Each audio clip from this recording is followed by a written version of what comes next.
गरिबका छोराछोरीलाई हतियार बोकाउनु भयो र तिमीहरूले नै राज्य अब सञ्चालन गर्नुपर्ने हो भन्नुभयो। त्यसले आदर्शको कुरा धेरै गर्न जान्ने मान्छे हो र राजनैतिक दस्तावेजहरू पनि बनाउने मान्छे हो। जस्तै तपाईँले हेर्नु नेपालका टप नेताहरू को भन्दाखेरि कृष्णप्रसाद भट्टराईको नाउँ लिनुहोस्, गणेशमानको नाउँ लिनुहोस्, बीपीको नाउँ लिनुहोस् अथवा कोही गिरिजाप्रसाद कोइरालाको नाउँ लिनुहोस्, ती सबैले आफ्नो सिद्धान्त कसैले पनि बनाएको छैनन्। एउटा प्रचण्ड पथ भने एउटा आफ्नै सिद्धान्त जुन बनाए त्यो त राम्रो, जस्तै मदन भण्डारीले बनाएका थिए। दोस्रो भाषण, तेस्रो भाषण, चौथो भाषण, म धेरै भाषण सुन्न थालेपछि डिमोसन हुँदै गयो, डिमोसन हुँदै गयो, डिमोसन हुँदै गयो। अब त 1 मिनट पनि सुन्न मन लाग्ने भाषण। कहाँ 5000 हाम्रो 30-31 हजार सेना छ। उसले उसँग त कुरा गरेको कुरा उसले वास्ता गरेन, उसले उसलाई भन् भनेर बोल्न लाग्यो थाहा पाएन क्या। उसले प्रधानमन्त्रीले गलत बोले, त्यही मुडमा छ, यसलाई युज गर्नै पर्यो भन्ने भयो। 19 बुधेसम्म हाल्न लगायो, ठिक छ भनेर। यता उसलाई उकास्नु थियो। त्यति मात्रै होइन, प्रचण्ड तपाईँलाई भन्नु, प्रचण्डको राम्रो कुरा भन्दै हुन्थ्यो। प्रचण्ड एकपल्ट अस्ट्रेलिया जान खोजेको गएनन्, के ठिकाना फेरि पक्रेर थुन लाग्यो। पार्टीमा पनि छेकबार लाउने, संसदमा पनि छेकबार लाउने, तीनतिरबाट छेकबार लगाउनु भयो भने त बिरालोलाई चारैतिरबाट छेक्यो भने के हुन्छ, उसले ह्याउ गर्छ नि त। त्यसैले प्रचण्डले ह्याउ गर्यो भने तपाईँको पनि हालत के हुन्छ भने विचार गर्नुहोस्। संसद पुनर्स्थापना भए पनि सङ्कटकाल हुन्छ, स्थिरता हुँदैन। संसद पुनर्स्थापना नभए पनि अवस्था हुन्छ। अब अवस्था त ग्यारेन्टी छ। प्रचण्डले यो कुरा ठिक हो भनेर मनमा सोचे तपाईँ काम गर्यो होला। तपाईँ हामीलाई उसले गरेको काम नराम्रो लाग्ला। उसले मैले मान्छे मार्छु अनि राजनीतिमा ल्याउँछु भनेको त उनको सोच, पार्टीको नीति नै त्यही थियो। माओवाद भन्ने पार्टीकै सशस्त्र आन्दोलन गर्ने नीति थियो। केही दिन गयो भने गणतन्त्र आयो, सबैले नभए नक्कली गणतन्त्र आयो। त्यो कागजमा लेखाइदिने काम पनि खोइ पञ्चायतमा बढीभन्दा राम्रो थियो भन्छन् मान्छेले होइन। अनि गणतन्त्र छैन। त्यो कागजमा लेखेको गणतन्त्रको आयु सोध्नु भएको भने जुन दिन नेपालको संविधान च्यातिन्छ त्यो गणतन्त्र त्यहीँ गइहाल्छ।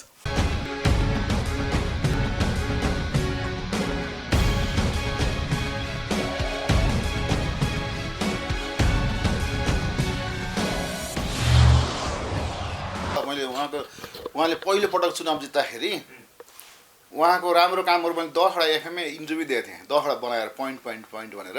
उहाँको नम्बर 1 यो राम्रो, त्यो राम्रो, त्यो राम्रो, त्यो राम्रो भनेर।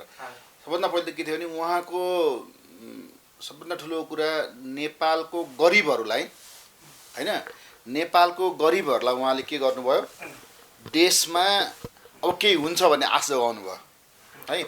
नेपालको गरिबहरूलाई अब केही हुन्छ भन्ने आश जगाउनु भयो फर्स्ट। किनभने 10 वर्ष जनयुद्ध गर्नुभयो, गरिबका छोराछोरीलाई हतियार बोकाउनु भयो र तिमीहरूले नै राज्य अब सञ्चालन गर्नुपर्ने हो भन्नुभयो।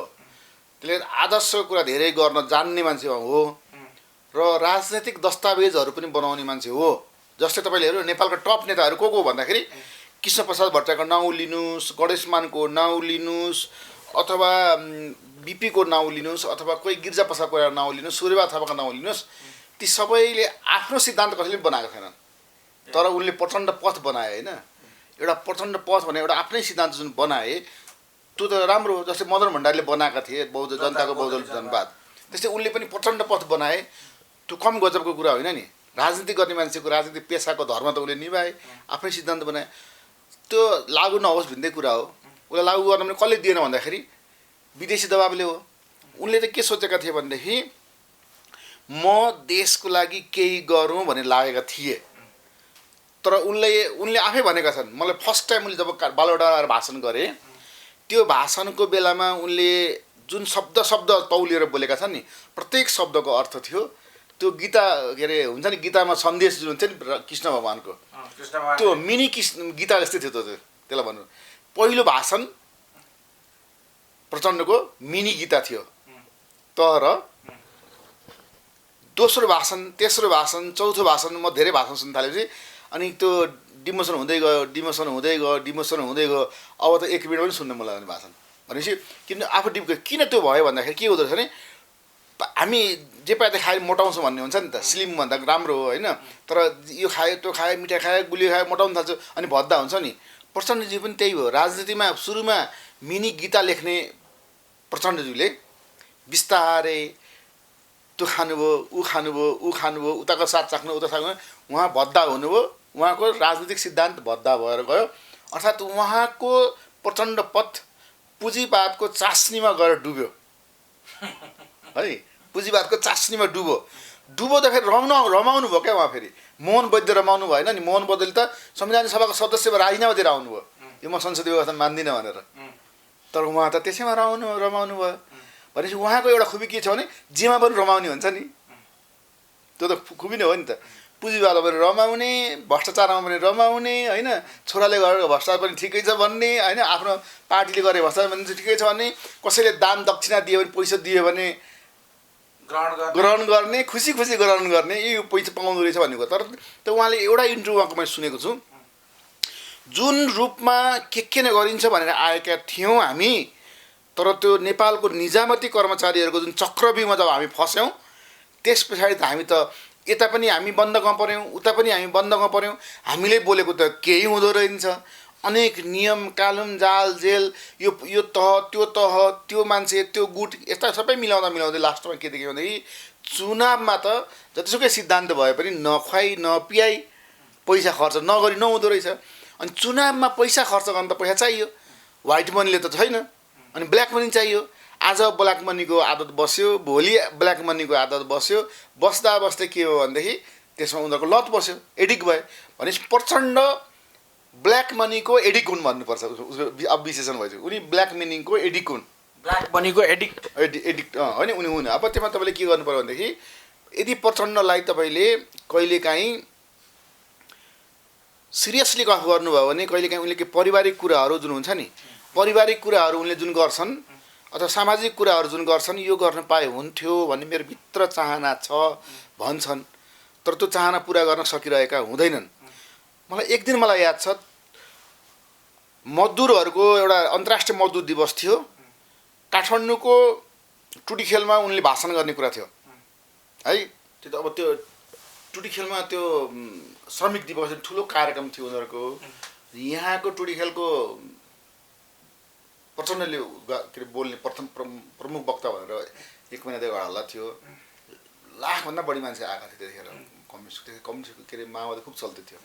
अनि बाबुराम भट्टराई प्रचण्ड बाहिर हिँड्दा पनि 30-40 वटा गाडी हुँदैन। त्यही त, त्यो त अनि उसको आफ्नै नम्बर प्लेट भएको, उनीहरूको सुरक्षा निकायको आफ्नै नम्बर प्लेट भएको गाडी पनि हुन्छ एस्कर्टिङ गर्ने। म त्यो फोटो पनि खिचेको छु। त्यस पछाडि उहाँको विराटनगरमा चाहिँ बाबुराम भट्टराईले भाषण गर्ने फिक्स थियो। तर किन हो उहाँ यहाँ छोडेर, कार्यक्रम छोडेर माथि रेस्टुरेन्टतिर जानुभयो क्या। पाहाडतिर हुन्छ नि ठुल्ठुलो रेस्टुरेन्टहरू त उपत्यका वरिपरि छ नि त। त्यो पनि कसले लग्यो भने त्यो सर्लाहीको एकजना हुन्थ्यो नि हाम्रो अमरेश, उहाँसँग त्यो दिन उहाँ त्यहाँ पुग्नुभयो। फोटोमा त्यहाँ देखियो, एउटा रेस्टुरेन्टमा गएर बसेर गफ गरेर बसेको देखियो। तर यहाँ कार्यक्रम भाषण गर्न दिइएन, भाषण गर्नु भएन। अब त्यो सङ्ख्या उहाँले खोल्नु भएको थिएन भनेपछि त्यति त्यो दिन प्रचण्डको भाषण गर्ने यहाँ सेड्युल थियो। त्यो भाषण शक्ति केन्द्रले रद्द गराए। उनी त्यो भाषण भयो, यहाँ बाबुराम भट्टराईले यहाँ भाषण गरे, तर प्रचण्डले यहाँ भाषण गरेनन् क्या। प्रचण्ड भाषण गर्ने यहाँ नबसेर त्यो भाषण गर्नुभन्दा उहाँको इम्पोर्टेन्ट उता देखियो। तर उहाँ भने कि अथवा मलाई के लाग्यो भनेदेखि उहाँमा त्यहाँ कुनै षड्यन्त्र हुँदैछ त्यो भाषण कार्यक्रमभित्र भन्ने कुरा होइन, केही होला, कुनै षड्यन्त्र होला, कुनै षड्यन्त्र छ भन्ने थाहा दियो होला। अथवा त्यो अब अमरेन्द्र भनेपछि को मान्छे भने तपाईँले चिनिहाल्नु, अमरेश सिंह भनेको मान्छे। अब उहाँसँग गयो भनेपछि कतै न कतै भारतीय कुनै निकायले केही सूचना दिएर ऊ चाहिँ त्यहाँबाट गएको जस्तो देखिन्छ होइन। भनेपछि यो के देखिन्छ भनेदेखि प्रचण्डले भारतसँग पनि सम्बन्ध राम्रो बनाइराख्ने, चिनसँग पनि सम्बन्ध बनाइराख्ने, दुईतिर सम्बन्ध बनाइराख्ने भने दुईटालाई मैले बेकुफ बनाइरहेछ भने मख पार्ने एउटा एउटा हुन्छ नि त।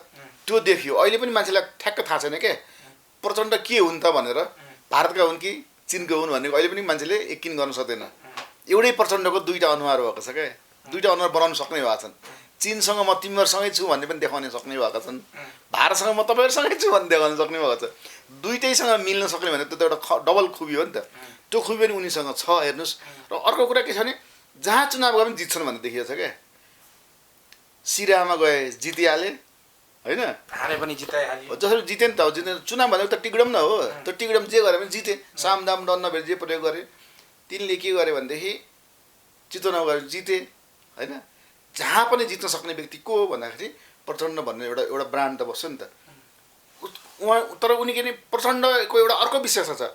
प्रचण्ड नेपालको इतिहासमा मैले अब इतिहास लेख्नु पऱ्यो भनेदेखि प्रचण्ड भनेको धेरै प्रधानमन्त्रीहरू बनाउने शक्ति, नेपालभित्रको एउटा राजनेता, यस्तो नेता जसले धेरैजनालाई प्रधानमन्त्री बनायो। उनीले माधव नेपाललाई बनाए, उनीले केपी ओलीलाई बनाए, उनीले झलनाथ खनाललाई बनाए, तिनटैलाई बनाइदियो के यो एमाले बेला त धेरै फुर्ती देखाउँछन् कि मान्छेहरू। तर एमालेका नेता के अरे माधव कुमार नेपाल 2 ठाउँमा हारेका मान्छेलाई संवैधानिक समितिको सभापति बनाएर ल्याएर उसमा घुसाएर 26 जनामा घुसाएर उसो भए आजको डेटमा केपी ओलीले जो भन्ने गरेका छन् कि प्रचण्डको कार्यकर्ता भयो माधव नेपाल, झलनाथ खनाल हैन। अब उसले प्रधानमन्त्री बनाइदिएपछि कार्यकर्ता भएन नि त। कार्यकर्ता भन्नु भएन। त्यसो भए त तपाईँले एउटा कुरा विचार गर्नुभयो भने मदन भण्डारीको कार्यकर्ता थिए केपी ओली, विद्या भण्डारीको कार्यकर्ता हुन् केपी ओली, त्यसो अर्कालाई कार्यकर्ता अरू कार्यकर्ता हो नि त। हजुर मेरो साइन गरिदिनु भने लिएर जानु भन्ने मतलब कार्यकर्ता हो नि त। भनेपछि त्यसो भए तपाईँले यदि प्रचण्डको कार्यकर्ता माधव कुमार नेपाल भन्नुहुन्छ भने केपी ओलीजी तपाईँ पनि विद्या भण्डारीको कार्यकर्तै हो, म त्यसै भन्न सक्छु नि त। एउटा त्यसरी कसैले कसैको कार्यकर्ता नभन्नुहोस्। त्यो दुईजना समान अध्यक्षको कुरा छ। तपाईँ पनि दुईजना अध्यक्ष सभा तपाईँ कार्यकर्ता भएर त बसेका थिए अरे नि त के प्रचण्ड होइन। त्यसले गर्दा यो ऊ कार्यकर्ता भनेर नभन्नुहोस् होइन। त्यो उहाँको बोली त्यस्तै शुद्र बोली छ, त्यो बोली त्यस्तो हुन्छ, चुटकिलाको बोली बोल्नुहुन्छ, रमाइलो हुन्छ सुन्नलाई, कानमा कर्ण पीडित चाहिँ हुन्छ, तर होइन तर त्यो उहाँको त्यति दम छैन। तर के छ भनेदेखि प्रचण्डको तपाईँलाई अर्को म प्रचण्डको विशेषता बताउँछु।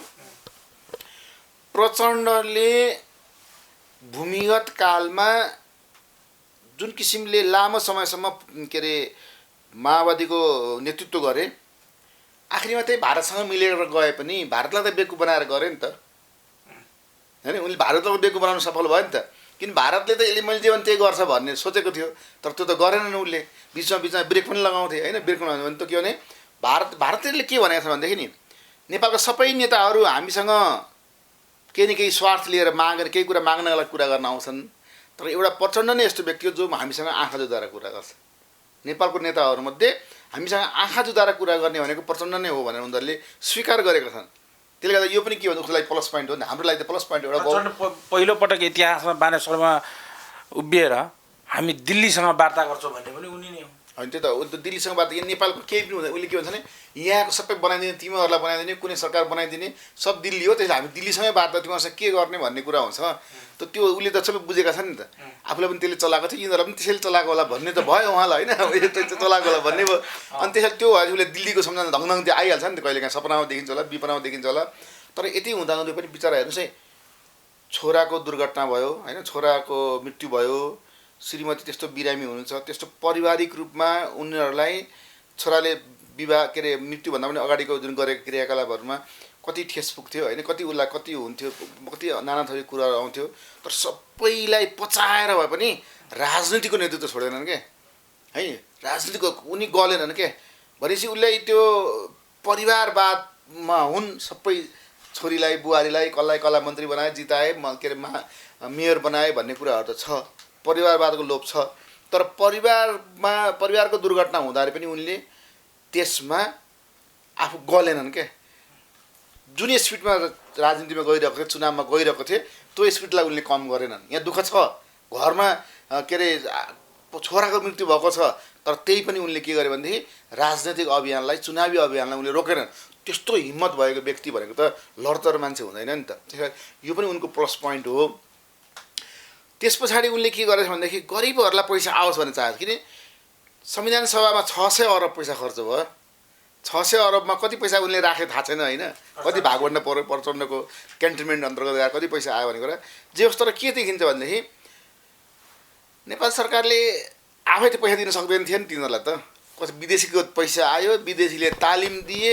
इभन तपाईँले हेर्नुभयो भने क्यान्टनमेन्टमा जति पनि बसेका थिए नि माओवादी लडाकुहरू, चाहे त्यो अयोग्य हुन् योग्य हुन्, सबैलाई केही न केही तालिम दिएको थियो क्या। म त धेरैजना मेडिकलमा गएको देख्छु क्या। किन उनीहरूले के सोच्यो भने प्राविधिक शिक्षालाई सम्बन्धित तालिमहरू हुन्छ नि, क्यान्टनमेन्टभित्रै दिने व्यवस्था पनि मिलाए। अब अनमी पास गरेका धेरै मान्छेहरू जुन छन् क्यान्टनमेन्टभित्रैबाट माओवादीहरू अहिले धेरै ठाउँमा हस्पिटलमा काम गरिरहेका छन्। भनेपछि रोजगार दिन त खोजेको हो नि त उनले त। सिक भनेको त हो नि, 36 किसिमको सिपहरू सिकाउनको लागि त्यो अयोग्य लडाकुहरू जो बाहिर निक्ले नि तिनीहरूलाई सित्तैमा सिकाइदिनको लागि सरकारले बजेट विद्योग गरेको थियो। त्यो यो के अरे विभिन्न आइएनजी मार्फत दिएको थियो। जो 36 किसिमको सिपहरू सिकाउन उनीहरूले दिइरहेको थियो तिनीहरूको लागि। त्यो पनि त कसले नेतृत्व उसले गरेन, तपाईँ के कसले वास्ता गर्थ्यो उनले हाम्रो मान्छेहरूलाई। अहिले पनि धेरै लडाकुहरू त प्रचण्डलाई गाली नै गर्छन् होइन। के भन्छ भने प्रचण्डलाई गाली गर्नु के भनेदेखि उनीहरूले जुन ख्वाब देखेर गरेको थियो नि त, प्रचण्ड पजेरोमा हिँड्ने हामी पजेरो हिँड्न पाएनन् भनेछ। तर मान्छेले किन हैसियत अनुसार तिमीहरू सिक भने त थियो नि त। तर नेपालमा के छ भने सबैलाई त पजेर दिन सकिँदैन सकिँदैन। अनि आफ्नो हैसियत, आफ्नो पढाइ, आफ्नो योग्यता अनुसार काम गर भनेर सिक भनिदिएकै हो नि। त्यो राम्रोसँग सिकेर एउटा अलिकति ऋण खोजेर ऋण व्यवसाय गर्न थालेको हुनुहुन्थ्यो। उनीहरू के भने मान्छे कुट्ने, मार्ने, गोली हान्ने, चन्दा उठाउने भए यति बजी खाना पुगिहाल्छ भनेर सोचे। त्यो स्कुलिङ गरेर गइसकेपछि त्यो पढाएको मान्छेलाई पनि वास्ता गरिदियो। पढाउनेले पनि तैँले मलाई कति पैसाले मलाई पढाए बापत तैँले कति पैसा खाइरहेको छस् भन्ने खालको के मलाई सिकाइरहेको छ भन्ने खालको थिएन। म भेट्न गएको थिएँ त्यो लडाकुहरूलाई सिकिरहेको ठाउँमा। उनीहरूलाई के छ भने उनीहरू नै आन्दोलन गर्दै थियो क्या, हाम्रो नाउँबाट तिनीहरूले कति खाइरहेको छ भन्छ हेर्नु अब त्यो। अनि हामी चाहिँ एकदम महान भएका के अरे ध्रुव ताराबाट झरेर आएको मानव जस्तो भएको त्यतिखेर वाइसिएलहरू अथवा त्यो ग्रुपहरू। अनि उनीहरूको त्यो घमण्डले गर्दाखेरि उनीहरूले सिक्नु तर कोही एकदम चलाक थिए। उनीहरू एकदम होइन भविष्य हामीले बनाउनुपर्छ भन्ने भयो सिके, उनीहरू उन्नति गरेका छन्। तर कोही चाहिँ के भनेदेखि उसले बन्द गऱ्यो भने अर्को ग्रुप खोजेर भने माओवादी जसलाई हतियार चलाउन सिकायो प्रचण्डजीले त्यसलाई सही रूपमा उनले व्यवस्थापन गर्न सकेनन्। त्यो चाहिँ एउटा हो, त्यो कमजोरी भयो होइन। यद्यपि उनले गर्न चाहेका थिए। अनि गर्न चाहँदा पनि सबैलाई एकै गरेर भन्ने त निर्देशमा हिँड्नु पऱ्यो, त्यो हिँडेनन्। तर उनले त त्यो अब सिकाउने, ऋण दिने यस्ता कुराहरू त गरेका थिए नि त। त्यसको त्यो प्लस पोइन्ट थियो। अर्को के थियो भनेदेखि प्रचण्ड युटर्न हुन्छन् के, कहिले काङ्ग्रेससँग पनि मिलेका छन्। हेर्नुहोस् कस्तो केमिस्ट्री मिलाइदिन्छ। जीवनको सबभन्दा ठुलो भुल हो। कसरी भुल भयो? काङ्ग्रेससँग मिलेका छन्, कहिलेकाहीँ आर्मीसँग पनि मिलेको कुरा गर्छन्, कहिले आर्मीलाई ठिक लगाउन खोज्छन् होइन, प्रहरीसँग मिल्यो भने चाहिँ प्रहरीलाई ठिक लगाउन खोज्छन् होइन, राजासँग कहिलेकाहीँ मिल्यो राजासँग वार्ता गर्न जान्छन्, अनि फेरि राजालाई पनि ठिक लगाउन खोज्छन् होइन। अनि त्यस पछाडि आएर अहिले ओलीसँग मिल्न खोजे, ओलीलाई पनि फेरि ठिक लगाउन खोज्यो भनेपछि छोडी पनि हिर्काउन खोज्ने, मिल्न पनि खोज्ने, अनि तर्साउनु पनि खोज्ने, फेरि झुक्ने पनि। भारतसँग पनि त्यही गरे। अब यो सबै गर्दा के देखिन्छ भने एकपटक यिनी अमेरिका गएका थिए। तर अमेरिका जाँदा यिनीहरूले कसलाई लिएर गयो भन्दाखेरि काङ्ग्रेसका नेता वीरेन्द्र रिजाललाई लिएर गयो। हेर्नुहोस् अब है त अमेरिका जाँदा है अमेरिका जाँदाखेरि यिनले अमेरिका जान त गए। तर यिनलाई के भने अमेरिका गइसकेपछि अब त्यहाँनिर बोल्नुपर्छ अङ्ग्रेजीमा होइन। अब त्यहाँको संस्कार त्यही त अब अलिकति त्यही पनि कमजोर छ। ओलीको भन्दा त कमजोरै छ भन्नु पऱ्यो होइन, इङ्ग्लिसमा कमजोरै छ। तर मोदीले हिन्दीमा गएर भाषण गर्दा हुने, राजा महेन्द्रले अमेरिका बेलायत जाँदाखेरि नेपालीमा भाषण गर्दा हुन्छ गरेका थिए होइन। अब यिनीहरूलाई के हाउबुझी भएको, आफ्नो भाषा बोल्यो भने दोबासे भइहाल्छ नि होइन। अब त्यो मान्छेलाई एउटा ह्याङ हुँदो रहेछ क्या, त्यो आफ्नो भाषा अलिक उ भएकोले हुन्। तर मैले के देख्छु भनेदेखि तर त्यतिखेर उनले किन वीरेन्द्रजीलाई लिएर गए त भन्दाखेरि उसले किन अमेरिकालाई धेरै ठुलो ठाने। पहिले त के बात भन्थ्यो, अमेरिकालाई गाली पनि गर्थे। तर उसले बोलाइसकेपछि ऊ गए भनेपछि उसले के सोच्यो भने म अब सत्तामा आउनको लागि विदेशीहरूको आशीर्वाद मलाई चाहिन्छ भन्ने उसले त्यो रिडिङ गरे। आइसकेपछि अनि त्यो भएर सम्बन्ध बढाउन खोजे। तर म उहाँलाई के भन्छु भने उनीहरूले भूमिगत कालमा माओवादीले एउटा निर्णय गरेको थियो। त्यो निर्णय आउट गर्ने को थियो भन्दाखेरि मातृका यादवले एउटा भाषणमा के भन्यो भनेदेखि हाम्रो पार्टीले एउटा निर्णय गरेको छ, जुन निर्णयमा के भनेको छ भनेदेखि हामी सत्तामा गयो भने पहिलो पुस्ता सरकारमा जाँदैन, दोस्रो पुस्तालाई पठाउने भनेको थियो। तर प्रचण्डले पहिलो पुस्तालाई त आफै थिए, तर उनी सरकारमा गइहाले। यदि प्रचण्डले जुन निर्णय गरे त्यो अनुसार नगइदिए पनि अलि महान हुन्थे। जसरी गणेशमानलाई प्रधानमन्त्री बन भन्दा पनि बनेनन्, महात्मा गान्धीलाई सरकारको नेतृत्व गर भन्दा गरेन उनले के भने, त्यो भएर महात्मा गान्धी भए। त्यसै गरी के हुन्थ्यो भनेदेखि प्रचण्डको एउटा भुल के भने सरकारमा जान्छु भन्ने एउटा भयो। अहिले पनि त्यही भुल छ, म सरकारमा जान्छु भन्ने भुल छ। सरकारमा जानु मात्र ठुलो कुरो होइन, राजनेता हुनको लागि कहिलेकाहीँ के हुनुपर्छ भने सेक्रिफाइस गर्नुपर्छ। अरूले तपाईँले बनाउनु भयो, केपी ओलीलाई पनि तपाईँले प्रधानमन्त्री बनाइदिएको हो, किन तपाईँ काङ्ग्रेसतिर लाग्दै भयो त ऊ प्रधानमन्त्री हुने नै थिएन नि पछि पल्ल। काङ्ग्रेसले बोलाइरहेको थियो होइन, काङ्ग्रेसतिर लागिदिएको भए मधेसवादी दललाई त भारतले भनेपछि छडिहालेर गइहाल्थ्यो होइन। अनि त्यसो भए त बहुमत पुगिहाल्थ्यो। तर उनले के सोचे भनेदेखि चिनको लोभमा परे। चिनले अब सहयोग गर्दैछ, 2/3 आउँछ लगभग फेरि अर्कोपल्ट, अनि म ठुलो पछि त मेरै पाला हो, पाला गरेपछि र सी जिनपिङको नीति ल्याउन सकिन्छ भनेर लोभमा लागे। त्यो प्रयास गर्नु त राम्रो हो नि, खतरा मोल्दै पनि यो काम सी जिनपिङको नीतिमा जान्छु भन्ने सपना देखिराख्नु। आफू त्यो चासनीमा डुब्दा के अरे पुँजीवादको चासनीमा डुबिसकेको, संसदीय व्यवस्थामा डुबिसकेको मान्छे फेरि पनि म निक्लिएर संविधानलाई प्रयोग गरेर, संविधानलाई उपयोग गरेर पछि यो संविधानलाई हाम्रो अंशकार होइन, यो साझा सम्झौता मात्रै हो, दस्तावेज मात्रै हो, यसलाई फालेर हामी अब साम्यवादतर्फ लम्किन्छौँ, समाजवादतर्फ लम्किन्छौँ भने सपना देख्नु त राम्रो हो नि त। त्यसैले जसरी प्रचण्डको मूल्याङ्कन गर्दाखेरि गिरिजाप्रसाद कोइरालालाई सिद्धान्तदेखि मतलबै थिएन, प्रजातन्त्र भन्थे, तर प्रजातन्त्रको असली रूप नै उसलाई थाहा थिएन होइन, यसको कुरा गर्दा भन्थे तर असली बोल्न थाहा थिएन। अब त्यो उसले गर्नु छ त्यो मेरो दाइले जे गर्यो त्यही हो भन्ने खालको होइन भन्ने त कुरा आउँथ्यो। उसलाई त्यो सिद्धान्तदेखि मतलब चाहिँ उसलाई खालि कसरी सत्तामा पुग्ने, कसलाई कसरी छिट्किल लगाउने अनि कसरी उ गर्ने, अन्तर्घात गरेर कसरी आफ्नो मान्छेलाई हराउने, त्यो सबै सिकेको थिए गिरिजाप्रसाद कोइरालाले। तर यिनले के गर्थे भनेदेखि बाचा दिएपछि यिनी अडिग हुन्थे। प्रचण्ड जसलाई बाचा दिन्थे त्यो कुरा उसले पुरा गरेको पनि देखिन्छ। तर यिनको अर्कै उद्देश्य के थियो भने कम्तीमा सत्तामा पुगेर अझै महत्त्व ल्याउन सक्छु कि, मेरो उद्देश्य पुरा हुन्छ कि, अथवा समाजवाद ल्याउँछु कि भनेर जुन उनी हिँडिरहेको अन्तिमसम्म, जबकि उनीमाथि धेरै ठुल्ठुलो षड्यन्त्र भएको छ। तपाईँलाई एउटा कुरा बताइदिउँ, उनले नै भाषण गरेर भने संविधान जब जारी भयो नि, जारी भएको दिन साँझमा घरमा गएर रुए प्रचण्डलाई सोध्नुहोस्, घर परिवारसँग रुए। उसले भने मैले घर परिवारलाई एउटा कुरा लुकाएर राखेको थियो भने त्यहाँ कुरा फ्ल्यास गरेँ घरमा। के भने थाहा छ, नेपालको सुरक्षा निकायले उनलाई त्यो संविधान जारी गर्ने बेलामा त्यो 1 महिनाको पिरियडमा एकदम तरल स्थिति थियो, भारत एकदम रिसाएको थियो, नगर भन्दै थियो, उनलाई जे पनि हुनसक्थ्यो। उनलाई सुरक्षा निकायले के भनेको छ, तपाईँको घरदेखि संविधान सभासम्म जाने बाटो फल्ना यो 2टा बाटो मात्रै प्रयोग गर्नु होला, यसभन्दा अर्को बाटो खबरदार प्रयोग नगर्नुहोस् भनेर सुरक्षा निकायले भनिसकेपछि के थियो त? किन भनौँ सुरक्षा निकाय त्यो कुरा? एउटा प्रधानमन्त्री भइसकेको मान्छेलाई भने के थियो भनेदेखि उनीमाथि कुनै षड्यन्त्र हुँदै थियो। त्यसैले उनले त्यो 2टा बाटो मात्रै जुन बताइदिएको थियो त्यो बाटोमा सुरक्षा निकाय एलर्ट भएर जहिले बस्थ्यो र त्यो बाटो क्लियर गर्थ्यो र उनलाई त्यो बाटोबाट लान्थ्यो र पुर्याइदिन्थ्यो। त्यति सुरक्षित पारेर नेपालको एउटा सम्पत्तिको रूपमा सुरक्षा निकायलाई राखेर संविधान जारी गर्नलाई उसले गर्यो भने उनी त्यो सुरक्षा निकायले जुन यो 2टा मात्रै बाटो प्रयोग गर्नु भनिसकेपछि त के हुन्थ्यो, डराएर घरै बस्न सक्थे। हैट यस्तो कुरा गरिदिनु, ज्यानलाई हत्केलीमा राखेर तिनले संविधान जारी गर्न लागेका छन्। किनभने उनको मूल मकसद थियो संविधान सभाबाट संविधान ल्याउनु पर्ने, त्यो कुरा पुरा गर्यो भनेपछि आँट त हो नि त। आँटिलो नेताहरूमध्ये उनलाई मान्नुपर्छ। जबकि तपाईँले हेर्नुभयो भने पछिल्लो समयमा जब भारत विरोधी हुन थाल्यो, गिरिजाप्रसादलाई डरले उपचार गर्न भारत जाँदै गएन। मलाई भारत नलैजाऊ है भनेर भन्यो नि त होइन। गिरिजाप्रसाद कोइरालाले मलाई भारत लान खोज्लान्, तपाईँ नलान दिनु है भनेर अमित शेरचनलाई उसले भनेको रहेछ नि त उपप्रधानमन्त्रीलाई। तपाईँ हेर्नुहोस् है, मलाई भारत लान खोज्लान् तर मलाई भारत लान नदिनु है भनेर उसलाई भनेको, उसले त इन्टरभ्यू दिएछन् भने भारतसँग डराएर सिङ्गापुर उपचार गर्न लग्यो होइन। त्यसो तपाईँले हेर्नुभयो भने ओलीजी पनि दोस्रोपल्ट किडनी फेर्ने बेलामा भारत जान सक्थ्यो नि त, किन गएन त? भारतबाट डक्टर लिएर आए, यहाँ आए, तर राष्ट्रियता कसरी भन्छ? राष्ट्रियताको कुरा हो भन्दाखेरि होइन, जसरी गिरिजाप्रसाद कोइराला डराएर गएनन्, के हो भारत गयो भनेर यिनलाई पनि कतै न कतै डर थियो, त्यही भएर यिनी गएन। हुन त अब स्वास्थ्यको मामलामा डक्टरहरू प्रोफेसनल हुन्छ, त्यहाँ डक्टरहरू भनेको राजनीतिमा लाग्दैनन्, तर त्यही पनि के हुन्छ, डक्टरलाई त म्यानिपुलेट गरेर काम गर्न लाइन्छ नि त, त्यो त सत्य हो नि। फेरि त्यही त अब कुनै गर्न लागिन्छ। तर अब यो यिनीहरूको केसमा त 2जना नगएको देखेर गिरिजाप्रसाद कोइराला र यो केपी ओली नगएको देखेपछि भारतको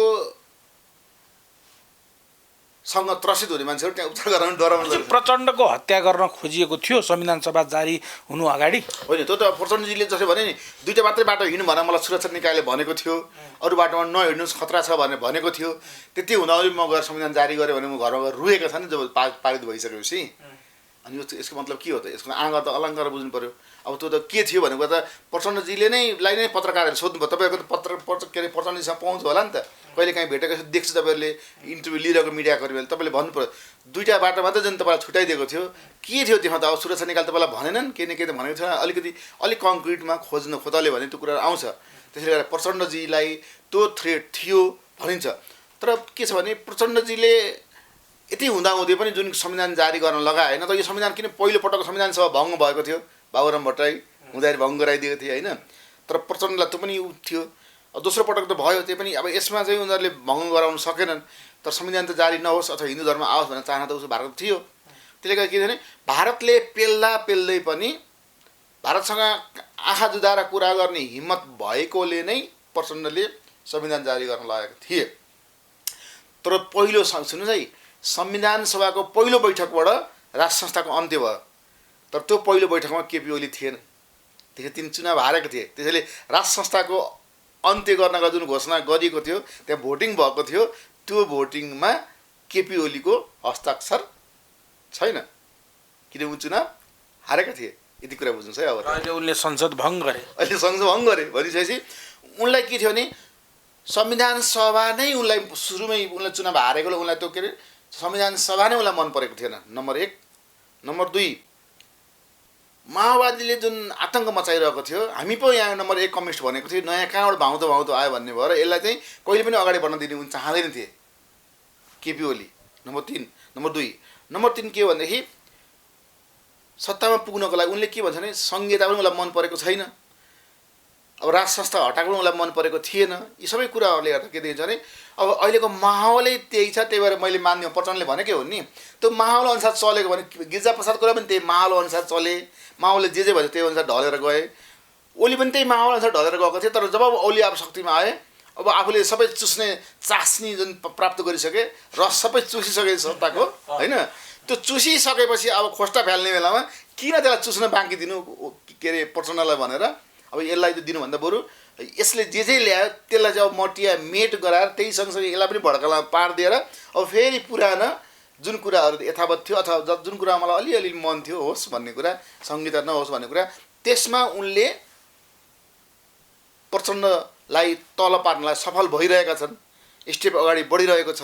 अब यसमा प्रचण्ड भड्खालामा पढ्दै गएका छन्। तपाईँले भन्नुभयो उनी अब नयाँ बानेश्वरमा अथवा माइती घरमा सडकमै बसेर अब आन्दोलन हामी यहाँ छौँ भनेर भन्ने बेला स्थिति आइसक्यो भन्दाखेरि अब त्योभन्दा पनि दुर्गतिको दिनहरू उनको आउँदैछ।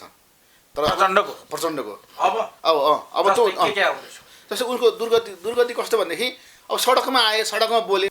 अनि प्रधानमन्त्री माधव कुमार नेपालले बिबिसीलाई बोलाएर हामी माओवादीको 5000 सेनालाई समायोजन गर्छौँ बोलिदिए। अनि त्यसबाट कुरा मिल्ने भयो भन्ने भयो होइन, अब चुट्कीमा मिलाउने भयो भन्ने भयो। तर पछि के गर्यो भने कहाँ 5000, हाम्रो 30-31 हजार सेना छ, त्यो कम्तीमा 9000 को सेना समायोजन गर्नुपर्छ भनेर भाषण गर्न थाले। फेरि प्रचण्ड कसको इसारामा बोल्न थाले? फेरि उसले उसँग त्यो कुरा गरेको कुरा उसले वास्ता गरेन, उसले उसलाई भन् भनेर बोल्न लाग्यो भने थाहा पाएन क्या उसले चाहिँ। अब मनमोहन सिंहसँग मैले भने उसले प्रधानमन्त्रीलाई बोल्न लगायो भने उसले बुझेन होइन, उसले के गर्ने कहाँ आउँछ अब यहाँ उहाँ भनेको कुरा त आउँछ थाहा पाएन होइन। त्यसपछि उसले चाहिँ कहाँ हुन्छ यो प्रधानमन्त्रीले गलत बोले, 9000 हाम्रो सेना समायोजन गर्नुपर्छ भन्नु थाले। अनि त्यो यता प्रधानमन्त्री फेरि उता भने खोइ मैले तपाईँले भनेर गरेँ यो त मान्दैन त के हो भनेपछि त्यस पछाडि उसले दूत पठायो मनमोहन सिंहले, यहाँनिर के हो तपाईँले प्रधानमन्त्रीसँग गरेको कुरा 5000 को वादा किन फेरि चेन्ज गर्नु भनेर। अहिले मैले कहाँ 5000 भनेको, 5-7 हजार भनेको मतलब 9000 हो, 5-7 हजार भनेको थिएँ मैले भन्ने यस्तो खालको शब्द ट्विस्ट गरेर बोल्न थाल्यो। अनि यो हामीलाई बेकुपो बनाइरहेको छ। अनि त्यस पछाडि के हो प्रचण्डपट्टि विश्वास गर्छु, उसले भनेको कुरालाई 2-3पल्ट क्रस चेक गर्नुपर्छ अनि मात्रै हुन्छ भन्नेमा गए।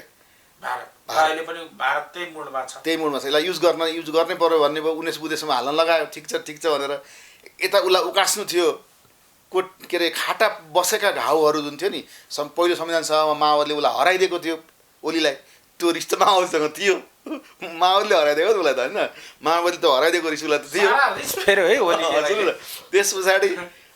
त्यस पछाडि माधव कुमार नेपाल हारिसकेको छ, ल्याएर प्रधानमन्त्री बनाइदियो मोरोले, मलाई ल्याइदियो हुन्छ नि त, किन उसलाई ल्यायो भन्ने हुन्छ नि त होइन, उसलाई ल्याएर बनाइदियो, त्यो पनि उसलाई रिस उठ्यो होइन।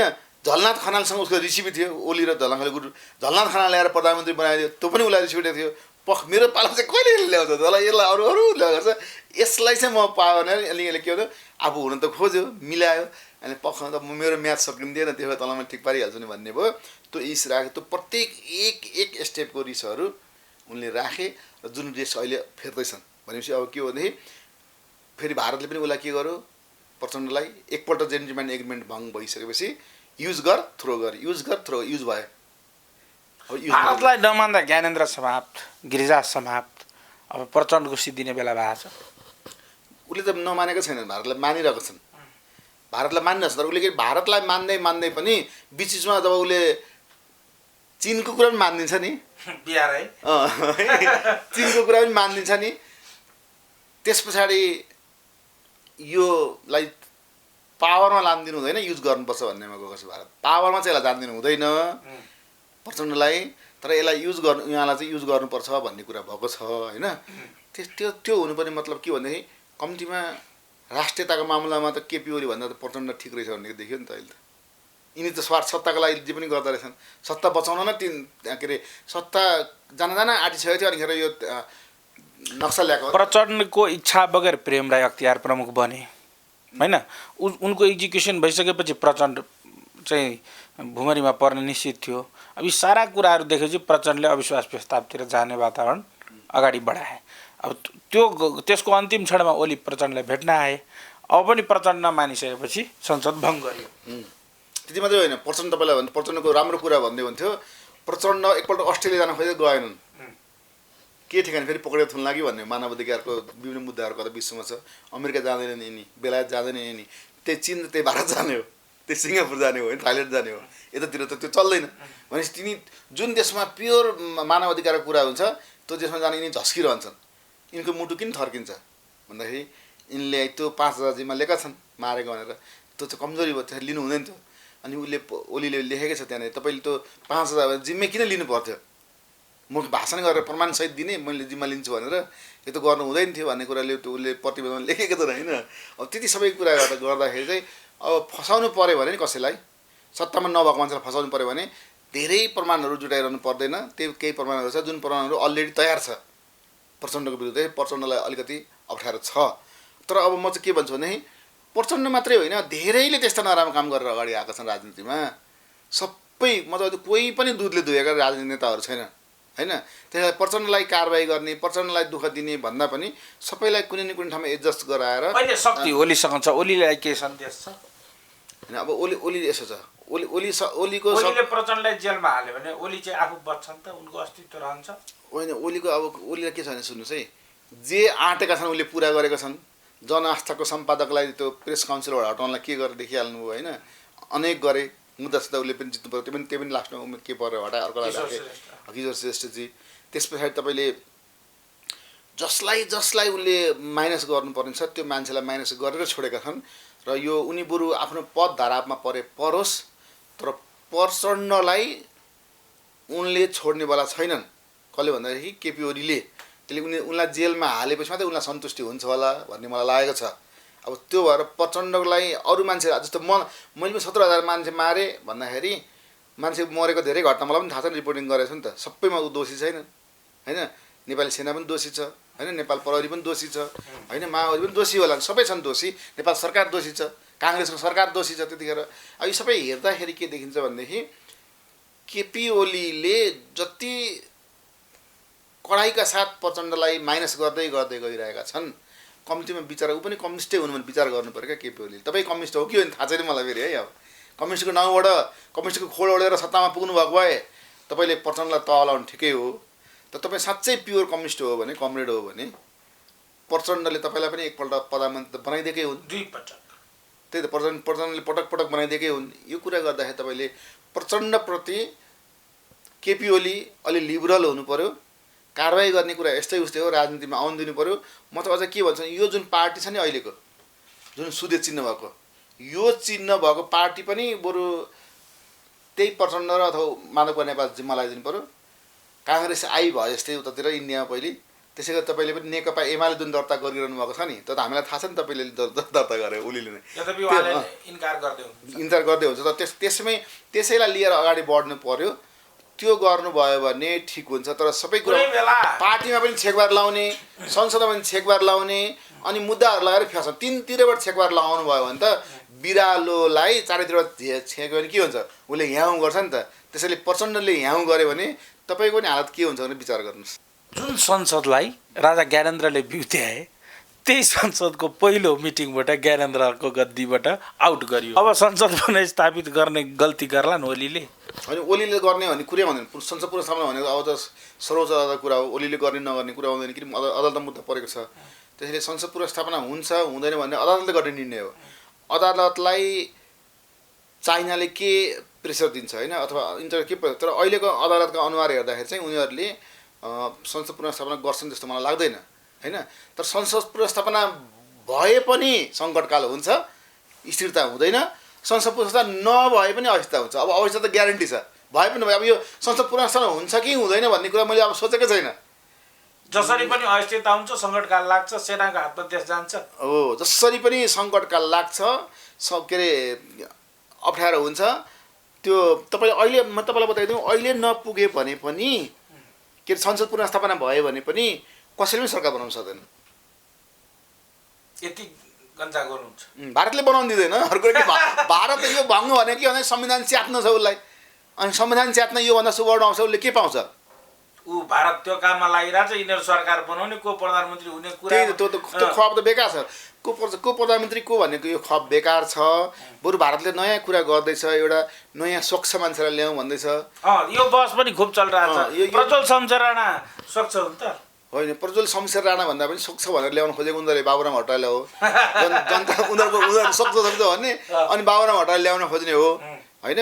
मैले तपाईँलाई एकपल्ट भनेको थिएँ, बाबुराम भट्टराईले जुन तपाईँलाई भनेको छ नि, यो 3टा प्रधानमन्त्रीहरूले यति पैसा खायो भनेर एउटा हार्ड पावर कुरा गरेको थियो नि बाबुराम भट्टराईले। बाबुराम भट्टराईले आफै बोलेकै होइन, यो उसलाई भारतले बोल्न लगाएको। हेर्नुहोस् है, म तपाईँलाई बताइदिन्छु, भारतले बोल्न लगाएको। र त्यो पैसा उनीहरूले खाएको छ भन्ने कुराको भाउचर जुन हुन्छ नि, तिनीहरूले आफैले पैसा हातमा लिएको छैन, तर तिनीहरूको पैसा उनीहरूको खातामा विदेशी ब्याङ्कमा हालिदिएको त्यो भाउचरको फोटो कि रकसँग छ क्या। अब त्यो त्यो अनि तिनीहरूको हातमा छ नि, त्यो देखाएपछि कि भाउचरकै फोटो कोही भयो सकेन कुरो भनेपछि यो त के हुन्छ? यो रणनीति के हो? त्यसमा त ओली पनि परे, सबै 3जना हुन्छ। ओली पनि परे, देउबा पनि परे, प्रचण्ड पनि परे। यति 3टा परिसकेपछि त के मान्छेले अब त मलाई तैँले दिएको होइन, मेरो खातामा लगाएर हाल्छ, मैले के गर्नु भन्ने पनि सकिन्छ नि भन्नु त होइन। लास्टमा मैले कहाँ मागेको, तिमीहरू कसैले हालिदिन्छ म दोषी हो भन्नु पाइयो नि त। मेरो खातामा हाल्यो, तर त्यसको बोलेको मेरो खातामा यति नम्बर हो हालिदिनुहोस् भनेको भयो भने त रेकर्ड त फेरि हुन्छ। जसरी प्रचण्डले हुन्नीबाट पैसा मगाएको भनेर रेकर्ड राखेको छ, इन्डियनले भने हल्ला भइरहेछ नि, मुद्दा छ भन्दैछ, त्यसैले ऊ लत्रक्क पर्छ नि, इन्डियाको कुरा मान्छन् भन्ने हुन्छ नि। त्यस्तै विभिन्न छ। त्यसैले नेपालका सबै नेताहरू, प्रायः नेताहरू, ठुल्ठुला नेताहरू भ्रष्टाचारमा चुर्लुममा डुबेका छन्, जसको प्रमाण भारतसँग पनि छ, अमेरिकासँग पनि छ। त्यसरी यिनीहरूले हत्तपत्त भारत र अमेरिकाको विरोध गर्दैनन्। नेपालमा अहिलेको अवस्थामा यो संसद बसिरहनु भनेको अथवा 2/3 लगभग भएको कम्युनिस्ट पार्टीको सरकार बसिरहनु भनेको चीनलाई मात्र फाइदा छ। अन्तमा पुतागत रूपमा प्रचण्डका राम्रा कामहरू इन मिनेट भन्नुहुन्छ। अनि प्रचण्डको राम्रो काम, प्रचण्डको त छ भने सबै राम्रा काम छ। प्रचण्डले यो कुरा ठिक हो भनेर मनमा सोचे तब नि काम गरे होला नि। तपाईँ हामीलाई उसले गरेको काम नराम्रो लाग्ला, उसले मैले मान्छे मार्छु अनि राजनीतिमा ल्याउँछु भनेको त उनको सोच, पार्टीको नीति नै त्यही थियो। माओवाद भन्ने पार्टीकै सशस्त्र आन्दोलन गर्ने नीति थियो, त्यो नीतिबाट उनी गाइडेड भएका थिए। अनि त्यो उसको सोचमा त राम्रो हो, हामी पो हत्या गर्नु हुँदैन, हिंसा गर्नु हुँदैन भन्छौँ, तर उसको स्कुलिङ त राम्रो थियो त्यो भनेपछि उसको लागि त राम्रै हो। तर त्यसबाहेक पनि उनले के भने नेपालमा साँच्चीकै केही दिनको लागि भने गणतन्त्र आयो, नक्कली गणतन्त्र आयो नि, सक्कली नक्कली गणतन्त्र आयो। संविधानमा कागजमा लेख्यो, व्यवहार नआए पनि कागजमा त लेख्यो। यो कागजमा लेखाइदिने काम पनि प्रचण्डकै। अथवा गणतन्त्रको आयु कति छ, अब कति महिना कति वर्ष? अब हेर्नुहोस् है, गणतन्त्रको आयु भनेको तपाईँले भन्नु हुन त गणतन्त्र जन्मेकै छैन अहिले, अर्ग्यानिक गणतन्त्र जन्मेको होइन, कागजमा लेखिएको मात्रै हो होइन। कागजमा लेखेको तमसुकमा भने संविधानमा मात्रै लेखिएको थियो गणतन्त्र भनेर। व्यवहारमा त गणतन्त्र कसले पाएको छ र? कुनै नागरिक तपाईँ गणतन्त्रको महसुस गर्नुभएको छ भने खै पञ्चायतमा बढीभन्दा राम्रो त्यो भन्छन् मान्छेले होइन। अनि गणतन्त्र छैन। तर तपाईँले गणतन्त्रको आयु भन्ने सोध्नुभएको मलाई भने, यदि त्यो कागजमा लेखेको गणतन्त्रको आयु सोध्नुभएको भने जुन दिन नेपालको संविधान च्यातिन्छ त्यो गणतन्त्र त्यहीँ गइहाल्छ। धन्यवाद। हस्, धन्यवाद।